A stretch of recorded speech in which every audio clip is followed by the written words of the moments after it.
Hello and welcome. A very good morning. You are watching Game On Hand. Today we are going to have two matches in this ICC World T20 2021. The first one shall be played at Dubai. That's between West Indies and South Africa. Both the teams, they went down in their inaugural matches in this competition. And Pakistan, they beat India by 10 wickets. They'll be taking on New Zealand. And probably New Zealand, for now, shall realize that they missed playing 5 T20 internationals on their tour to Pakistan, having conceded and gone home.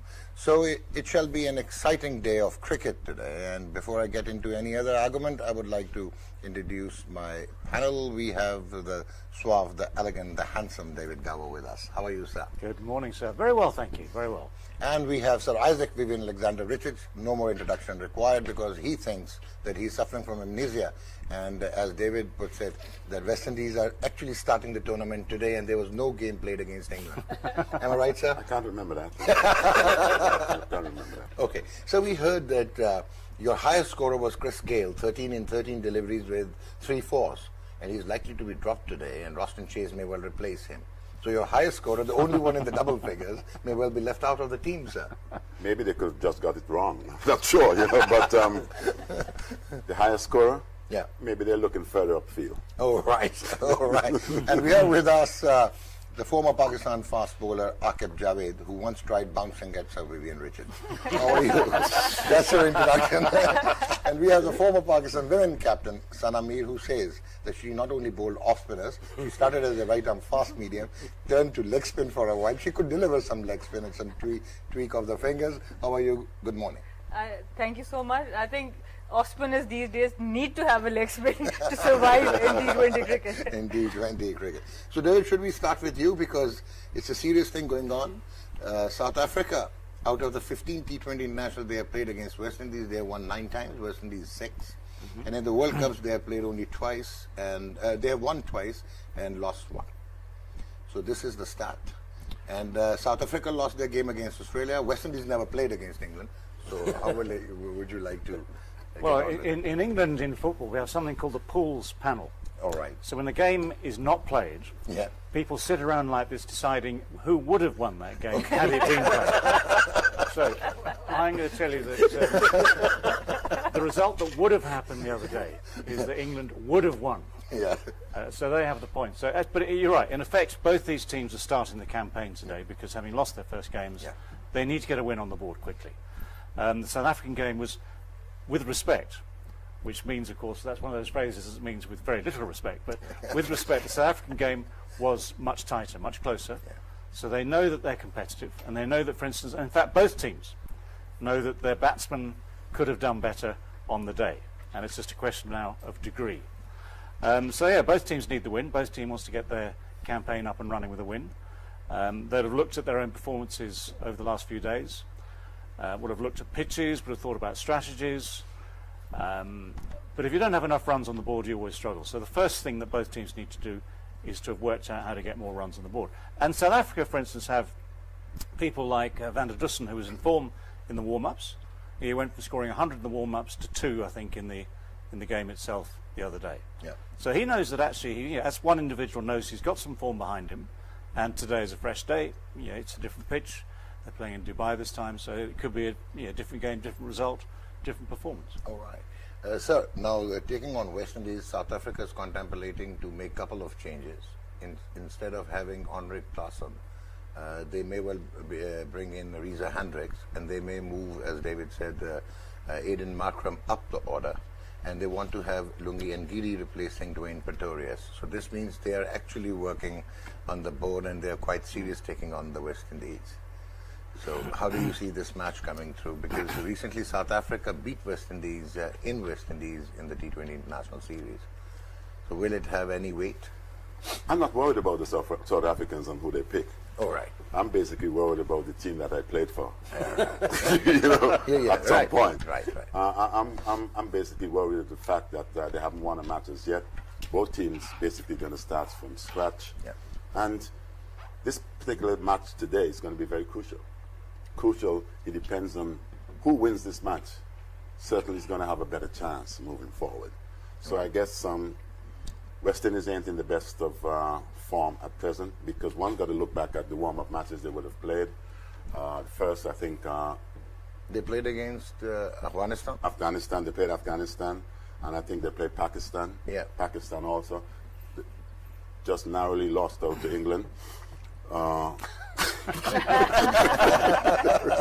So there's lots to play for. And you hear about maybe the makeup of the West Indies team and who needs to be in and who needs to be out. Regardless of who represents West Indies today, no more than a win. That's going to be the most crucial. All right. Getting a win, and regardless, don't care how, or win on the board, will just create some confidence moving forward. But do you really think that West Indies, they missed the trick leaving out their Hayden Walsh Jr. and having only one recognized spinner? Even Roston was not the part of the lineup. And as we saw in the match between India and Pakistan, that spinners had a major role to play, even in the South Africa-Australia game.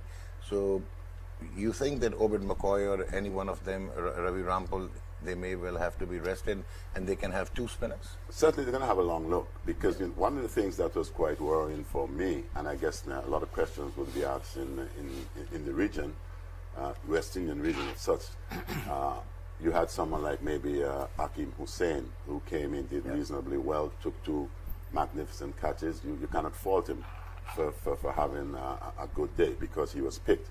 But when you are a member of the reserves and then all of a sudden you're elevated to the 15, it does sit, and then to the also final to the final 11. Yeah. It does suggest that I'm not quite sure what's the reasoning behind that.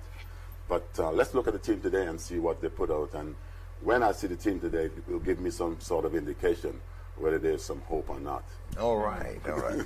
So, Akib, now West Indies, obviously we have all loved watching West Indies cricket. We have grown up amidst these superstars whacking the fastest bowlers in the world, and they had their aura, they had their impact. But then it started to slither down, and virtually it has ended up in oblivion. So you have... do you have any hope that they can really turn it around in this World Cup? Because they are the defending champions. They won it twice. Depends on the conditions, the pitches. This team has a lot of hitting power. Yeah. But they need smooth surface. Yeah. Smooth surface here or smooth surface here? Especially here. Because they won in last time in India. But they're playing in Dubai, so it's unlikely to get a belter. And Indian pitches are paradise. Yeah. They won in Sri Lanka in 2012. Yeah, Sri Lanka is also good pitches. Yeah. But in UAE, it's testing. When you go to Sharjah, a lot of spin and low bounce. The other day we saw some seam bowling, some gripping through. So when it comes to a pitches, sloppy, not low and slow, slow, not skidding through. So all the big hitters always will have problems. So then this means that about 7 of them will be having problems on the West Indies line. But I hope when you started with soft, little bit grass on it, and with the passage of time, every day when you roll, cut grass, the pitches will getting better and better. Right. I hope to see a good cricketing pitch, T20 pitch, where you could slightly shine on it, skating through.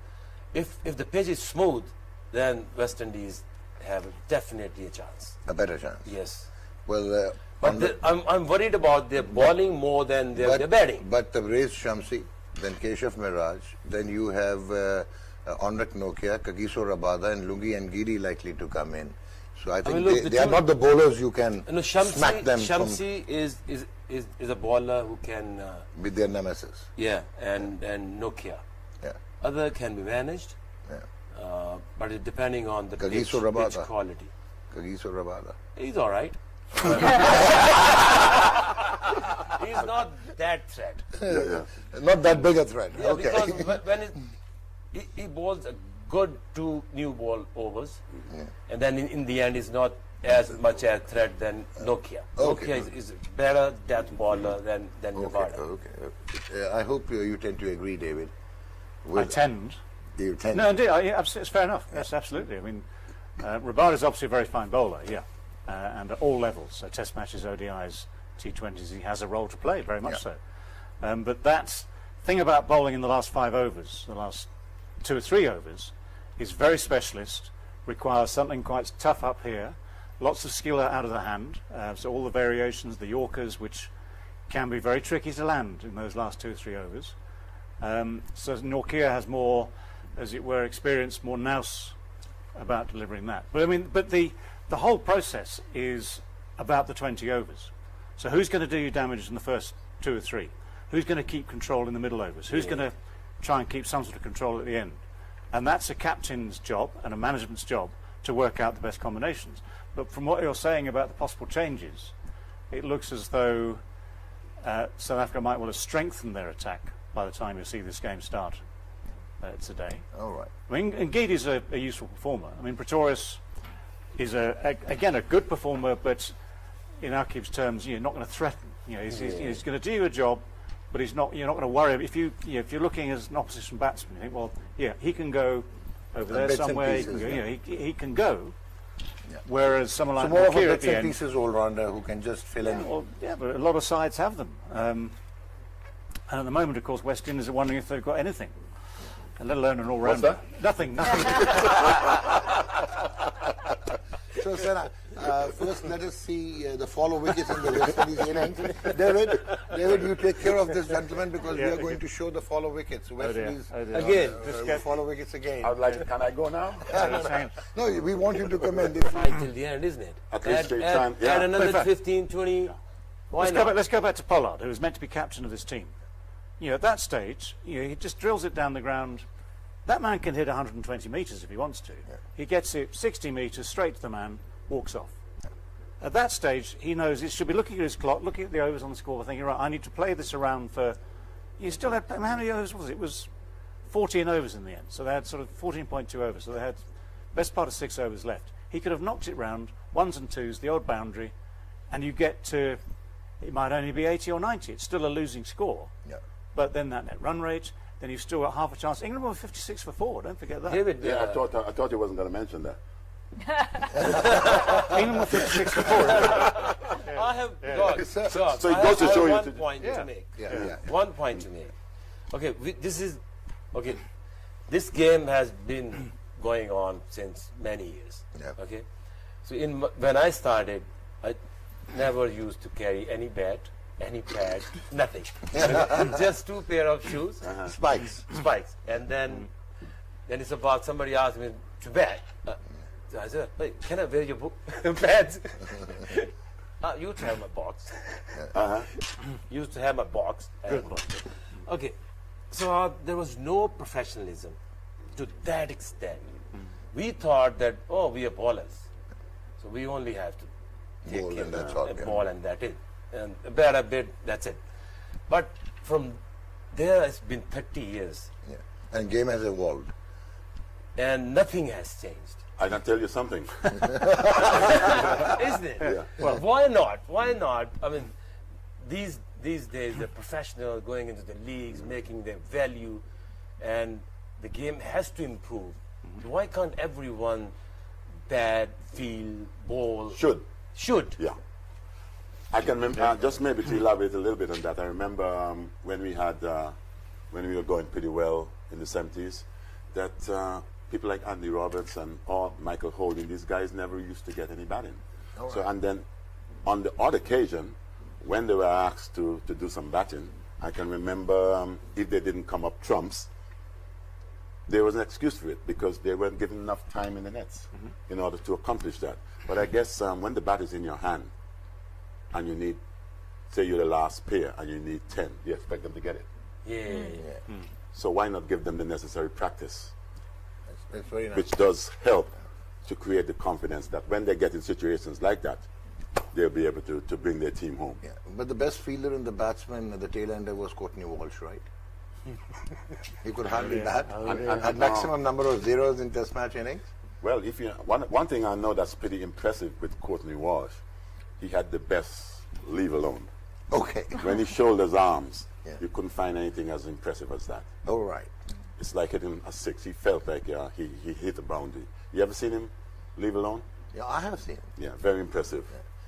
Okay, and Michael Holding probably holds the record with you. That Old Trafford 189. He stuck around with you, and then England remember that? beat. Sorry, England lost. This amnesia is catching. It's obviously transmitting. The amnesia is transmitting. So it has become a communicable problem. Community. No, I remember it very well. Viv played exceptionally well. And Michael held up one end. Can I say very that, well. that game? I remember, they were about 150 for 9, give or take. Yeah. Mikey comes to the crease, strides out. Viv decides to take charge. So whoever bowled, Willis, Pringle, both of them, goes everywhere. Mikey at the other end, 1, thank you. Viv hits it, 4-6, 4-6. And they put on, another 100 and something, probably? Yeah. So then the target looks a bit difficult. Yeah. If we'd got Mikey out straight away, we could have got within 1 run of the game. We could have almost won that game. Easy. Because we were bowled out 150. Because we were So certainly, you we were certainly on the ropes. you We were spoiled on the ropes. game, but I blame Mikey entirely. And you wouldn't believe it. Mikey, over the years, man, he had a lot of talking to do about that. All right. I think he made Can I- 11 runs. Whatever. Can I tell you the other Most one? impressive 11 that he would have made. Okay. This is confessional time. This is therapy for me. Yeah. The other time was the Antigua Test match where Viv got the fastest 100. 56 ball 100. 56 ball. But Mikey is also there in that same game, I think. In the first innings, anyway, one of those innings there, just when we're thinking, well, we need to get the last couple out. Mikey is now swinging merrily. And you're talking about those bowlers not batting. He must have got, I don't know, 50, give or take. But he kept hitting the roof of the cathedral in St John's. Sure. Which is, even though it's a small ground, it's still quite a big hit. So ping. So I needed 11 fielders on the field, and I needed the Archbishop of St John's to be on top of that roof. So, it's your turn to discuss the West Indies team. You have any hope? Yeah, I think On paper it looks very formidable. Firstly, I would just touch upon what everyone is saying. I think 3 teams come to mind: Australia, England, and India, who have a lot of deep batting. And what I've seen in their structures is that all the 11 players, when they go back into their state level, county level, they bat in the top 4 or top 5. And I think if we can do that, if we have a plan for any team, that this is the next 20 players for the next 2 years or whatever, and then help them in the top 5 or 6 players. At the moment in T20 cricket, if you don't have all 3 skills, the team is going to struggle and you are going to struggle.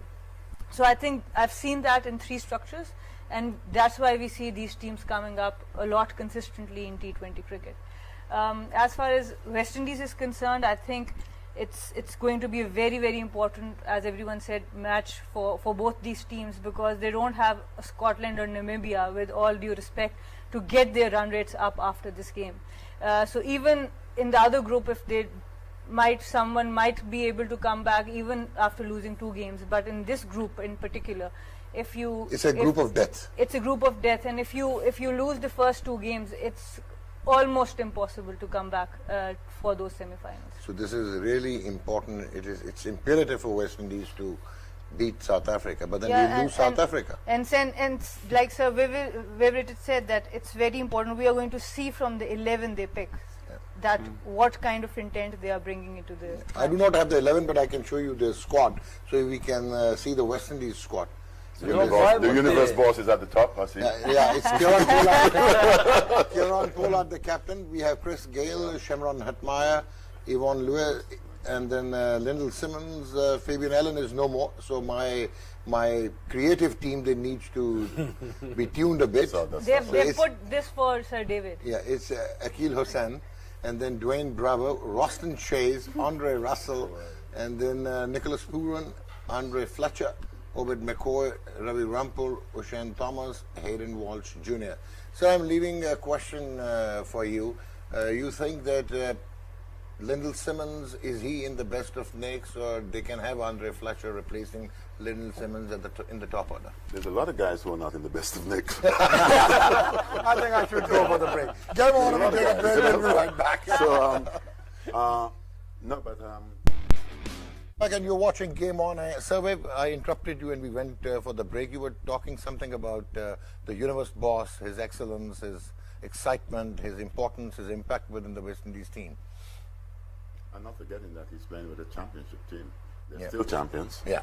They're still, until they exit this particular competition, they should be given the respect Yeah. because of champions. They're still champions. No, yeah, I personally feel that They are defending champions. No, but they still have the chance. They still have the chance if That's they why win they're today. playing. That's why they'll be playing today. Yeah. So Viv, you remember the other day? Pretend this is a straw. Now clutch it. I try. Clutch the straw. I try. You're right, they're still champions. They're still they're champions. still champions. But on a serious note, do you think that leaving out Chris Gayle at this stage of the tournament may well not be that helpful to the West Indies team?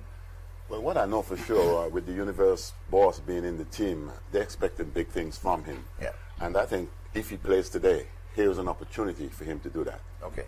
And if he can play a magnificent innings, if he is in the team and help to get his team home, well, it creates the confidence for the rest individuals, who are in the team. But that's why they brought him on tour. Yeah. Because of the things that he would have accomplished in the past. And I, for some reason, just believe that he may have still just one or two good punches left in him. Okay. But if he plays, Yeah. and it's an extraordinary thing to be saying things like, if Chris Gayle plays.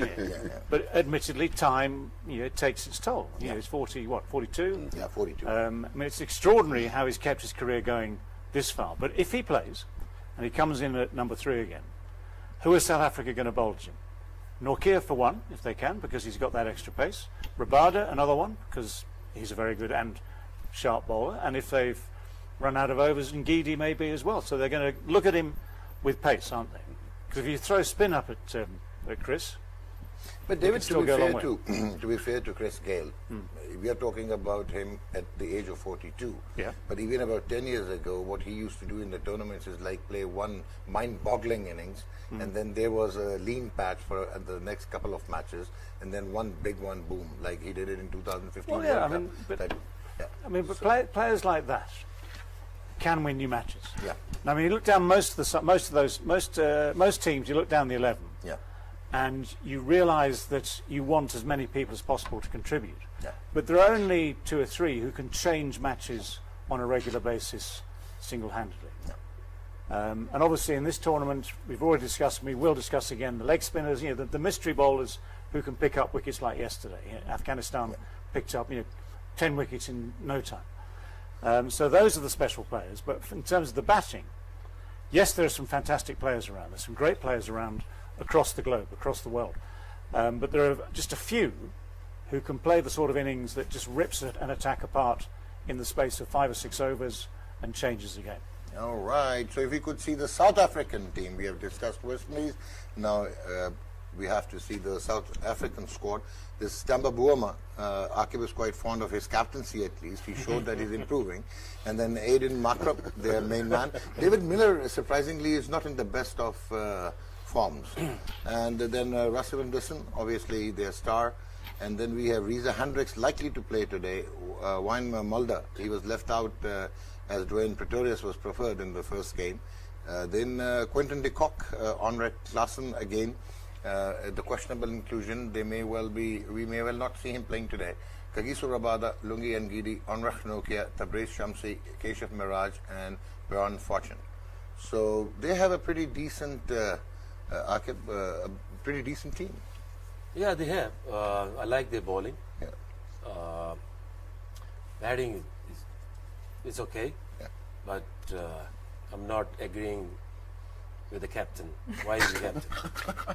Okay. No, this is a very sensitive topic. No, this is a national team. No, but and this we're is watching no. World Cup. But they And have the same problem with West Indian selection committee selection. yeah. No. I mean, Akib. Why? I mean, look. Not for how a- do you justify the people who play all around in the national team when it's come to the big occasion? All these guys roaming around in the world, in the league, ignoring national interest, No. ignoring national team, and getting into the side. Why? Okay. Now, this is a question which he may well be able to answer about the West Indies, but as far as South Africa is concerned, it's a little tricky because they have a government policy. They have to have a quota of coloured players included in the lineup, which at times leave their team imbalanced. The captain, they have to pick the best player. But what happened? A.B. de Villiers left at a wrong time, and then Faf du Plessis, they thought, that was not being able to evolve as a leader. South Africa. Okay, you think there is no one better player in the South African team to be a captain? But they thought Temba Bavuma had that leadership instinct. Okay. Yeah, and probably some politics at the backdrop. So that's what I'm talking about. No, but that's the government. We wanted to see a cricket. We don't want to see the reflection of politics on the David, you want to add something in Temba Bavuma? He's not really fond of him. It's not that I'm not. Looking at the... Right, we don't know... Okay, one thing I'll say is this. We don't know what happens inside that dressing room. Yeah. So, I mean, we don't have evidence of what Temba Bavuma says in the dressing room when they've just lost to Australia. Whether he gets them round, whether he inspires them, whether he says a lot, whether he says a little. That's just hidden from us. And that is where a lot of the work of captaincy is done. All we see is the stuff on the field where, in a tight game, they nearly managed to turn it round. But what any captain wants and needs is performances from his players. But on the captaincy alone, the only other guy really in that team, maybe who's got the status to captain because of his status, is Quinton de Kock. Yeah. But he's tried that, didn't like it much, I don't think. You know, he's not a natural. Failed quite miserably. Yeah, I mean, it's but again, you can fail as a captain because your team fails you. Yeah. And the whole thing about the leaders that get something more out of an average team, that's always a good story. You know, anyone, not quite true, but it's much easier to lead a very strong team because your players will just do it almost without you. When you've got an average team or a team that needs to make up those 5-10%, then leadership becomes important. And he's relatively new to it. And what you want to do, of course, as a captain, one of the key things for yourself is to try and lead by example. So his 12 the other day, the only guy who got runs was Markham, 40. So he would have said, and the management would have said to them, look, okay, we know what we got wrong. It was a tricky pitch, I thought it did enough to encourage Australia's bowlers, but they needed to put some more runs on the board. So between them, each player takes responsibility. So you go, Bavuma, de Kock, Van der Dussen, Markham, Klaassen if he plays, Miller here. There are people there who can make enough runs to keep you in the game, but if they fail you, you're struggling. But David, I may well agree with Aqib as far as Temba Bavuma's place in the team is concerned, that he's not the prettiest or the best T20 national player. So it leaves the team imbalanced somehow. So you're including a captain. There are worse players in that team. And one question about the leadership before I get to Sana. The West Indies in the 1970s, they had Clive Lloyd, who was winning test matches and one international with flashing regularity. He won 2 World Cups as a captain. But then his inheritor was Sir Vivian Richards, and he ended up with quite a phenomenal test match record as a captain, 24 wins out of, I think, 32. Never won any World Cups, though. Yeah, you never won any. Never World Cups. 1983, Clive was still the captain. 1987, you were the captain, but Salim Jafar and Abdul Qadir, the late Abdul Qadir at Lahore. And there's a little bit of naughtiness went on there. Yeah. With Salim Jafar. Yeah. Backing up too far. Yeah, and Courtney Walsh didn't. And that I think was a marvelous gesture from Courtney, because I think Courtney came to me and he actually said what Salim was doing. Yeah. And I said to Courtney, no. Just give him a warning, because if you did that, all the great things that you would have accomplished in the past, the cricket world would remember you for just that one stuff.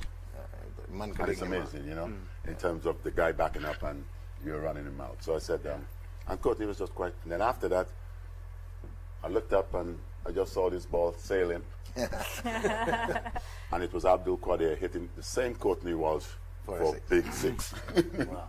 But you also did that with in Australia in a triangular series with Javed Miandad. He was backing too far away. But Javed, my good mate, I always love him. He's one of my favorites. I love Javed. And you were bowling and you didn't like. I like Javed. Can we just add to finishing off the previous conversation? Yeah. You mentioned Clive Lloyd and Viv. Obviously, both of them captaining a very, very good squad. Yeah. So, it helps. It certainly makes it slightly easier. But Clive, as Viv knows so well, was brilliant at pulling together And everyone has always said this about Clive, pulling together West Indies. So all those nations, 9 different, that play football for each other, all those nations come together as West Indies. And there's sometimes a bit of strife, there's sometimes rivalry. But Clive's great thing was bringing them all together. So that became a formidable team and a proper team, which Viv inherited. And Viv's pride, we know, take this. Viv has immense pride in his country, in the Caribbean, and in that team. And that pride showed because he then took on the team. And whereas Clive could be seen sometimes to be a little bit more relaxed, but was still in those velvet gloves, Viv just gave it even more. So, there is immense ability, immense pride, and of course a very good team to captain. He's good for his race. I remember he refused a check from South Africa for one of the Rebel tours. He didn't become the part because he stood up for his race and for his generation. And one's got to remember as well too, with Mabuma, at this particular stage, that there were some inquiries going on in South Africa, which led to a lot in terms of what went on inside that South African dressing room. So it's a long story. Oh, right. It's a long history. Very long history in terms of. So I don't think we have enough time here for us to get through all that. What do you mean? on this show we have time. We might not have. No, so you want to tell me that I'm not a good host, David? Not at all, John. Not at all. You are a very I'm not going to tell you that. You're a very, very great host. God. Well, sir, I didn't see what David was doing. So let's move on to Pakistan versus New Zealand. A crunch game, and probably the second furious match we can see in this group at least. So New Zealand has quite a formidable team, though Aqib has written them off. He says they're playing at Sharjah. When I was trying to name Martin Guptill and Kane Williamson and Devon Convoy, and then they have Kyle Jamieson, they have Todd Astle, they have Mitchell Santner, they have Ish Sodhi, they have Tim Southee, they have Trent Bolt, and of course it's a strong team, and Daryl Mitchell is there. So do you really think that probably New Zealand is one of those teams around the world, like non-Asian teams, they can adjust very well in Asian conditions, even at UAE? I think what New Zealand has done really well in the recent years, that they have shown that their range has become bigger, whether the conditions are bouncy, whether the conditions are a bit flatter, they have performed on both levels.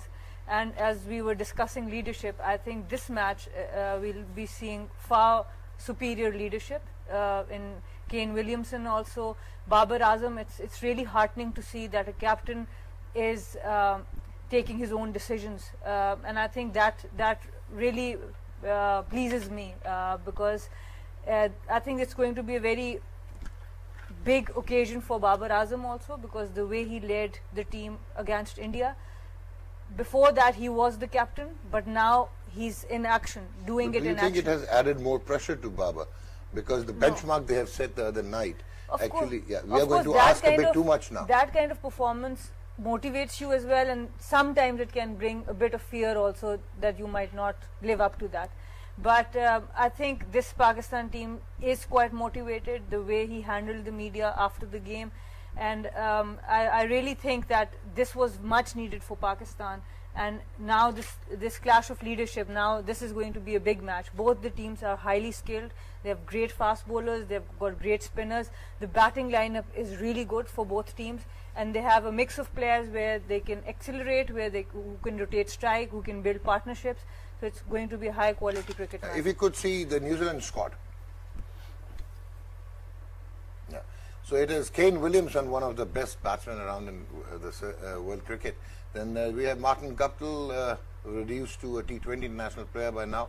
Devon Convoy, and they have Mark Chapman, Jimmy Neesham, Todd Astle, Daryl Mitchell, Mitchell Santner, Glenn Phillips, Tim Seifert, and Trent Bolt, Lockie Ferguson.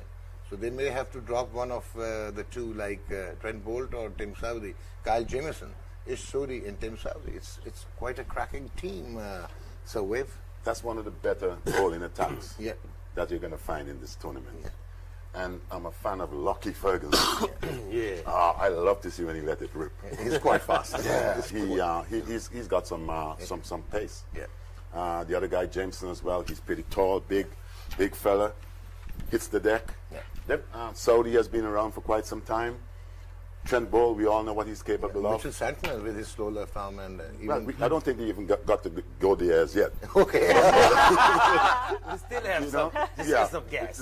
But when you look at the batting side as well, they've got some players there that can hurt you.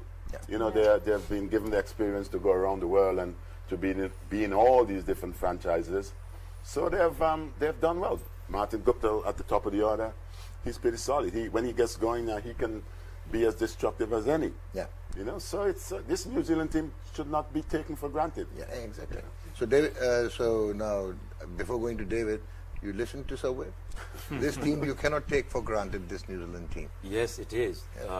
We are talking about pace, bounce, but we are playing at Sharjah. But What we Kyle have Jamieson seen, is 6'6". What we have seen yesterday, the ball was bouncing like this. And historically, Pakistan versus New Zealand, you were saying they can adjust to any condition. Yeah. I don't think so. Okay. That easily. Because Pakistani players will definitely have an advantage playing on sluggish, slow, low pitches. Yeah. And they have like 4 spinning options. Imad would be the key player in this match. Okay. Opening the inning with a slow, low pitch. His 4 overs, I think. But it's generally bowls only 2 overs. No, it should be finished as 4 overs at the top. Okay. And then when it's come to their spinners, Sodi and Santner, I think Pakistan middle order with Shoaib, Hafiz is solid.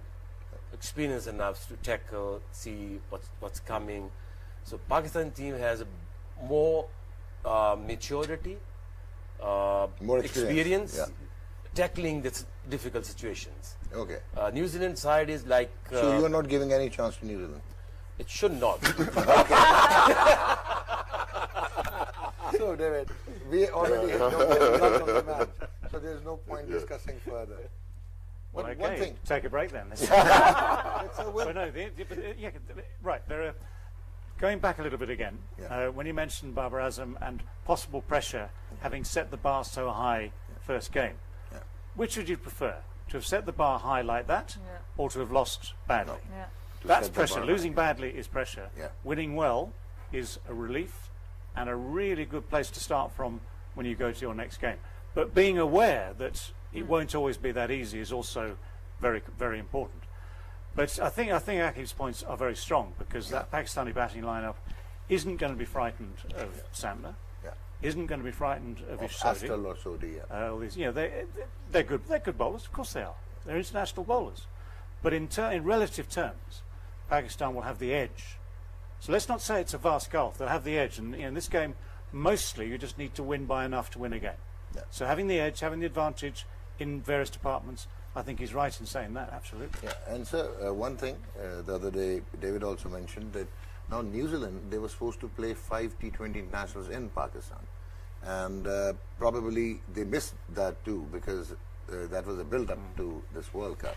And just prior to the start of the match in Rawalpindi, the first game, they just aborted the tour based on a fake email and went away. You think can I ask, I'm interested, where did that email come from? From India, eventually they got to know, and it was routed through Singapore. Really? Yeah. Okay. Yeah. So now they found out, they got the script. So do you think that Pakistan may well, at the backdrop, they may well be a little incensed, and this may also give them some purchase going into this match? Well, because they were hurt. I know the boys, they were hurt. They were already all set to play, and suddenly they find out that the team has flown back. And Kane Williamson also yesterday, in one of the messages on social media, admitted to the fact that it was an absurd decision to actually discontinue the tour. Well, to be fair, I do not believe that the captain himself, Williamson, did whatever he said there then. But whatever decision was made earlier with them not going, it should not have any effect with the fact that Pakistan is going to be looking at the New Zealand team in itself, saying, "Oh, you're the one maybe responsible for us. Don't come." It won't be that. It would most certainly be a professional outfit looking to get a professional job done. If you know that you have certain advantages, Akim spoke about playing a charger, the lowness of the track, and we know what New Zealand brings. So there are some advantages for Pakistan. Having the experience, same as we saw yesterday with Afghanistan, who would have Charger would have been their home base, and certainly they look like someone who really a team that enjoy playing in those conditions. Let's see what whether Pakistan can accomplish the same today as well. I mean, there are two levels. One is the traditional professional look at the opposition, decide how to beat them level. But anything you can add to that, any added incentive, is another 2, 3, 4, 5%. So the fact they can say, Pakistan can say, right, we now also, it'd be nice just to prove that had we played those games, we'd have beaten them. And you have one chance, not 5. There's an important game for that. So that's just another incentive. And I see nothing wrong with that. All right. Because every sportsman in the world looks for something to motivate him. And if it's your basic personal pride, national pride, competition, a World T20, a little bit of politics, anything that makes you want to play better is a good thing for you. It has to be something more than just a game. Because I've always looked at sport in itself, and I've used this analogy over the years, that it is the best wars to be fought. Sporting wars. Because at the end of the day, the team that loses is going to have some bruised egos. So best wars. No one's going to die. But at the end of the day, it's about bruised egos and stuff like that. And this is why we all play. When we win, it's a much better feeling. Well, coming from him, like it's more than the game. It reminds me of 1992 Old Trafford Manchester Test. He was on his first tour to England, and he just rammed into umpire Ken Palmer on handing over his sweater, and then argued, and then fought with him. There was a verbal war going on, and then Javed Miazad had to intervene, and instead of being motivated to actually take him away, he also started instigating. And somebody else came for the rescue. Javed, he would love an occasion like that. Because Javed is one of these individuals. He defends his teammates. And if it's one thing I always say about Javed, I've never seen, as an outsider looking in on his work, he's one of these individuals who wears his heart on his sleeves. He's just his country, Pakistan, passion comes for first. the nation. He's very passionate, and I've always admired him for that.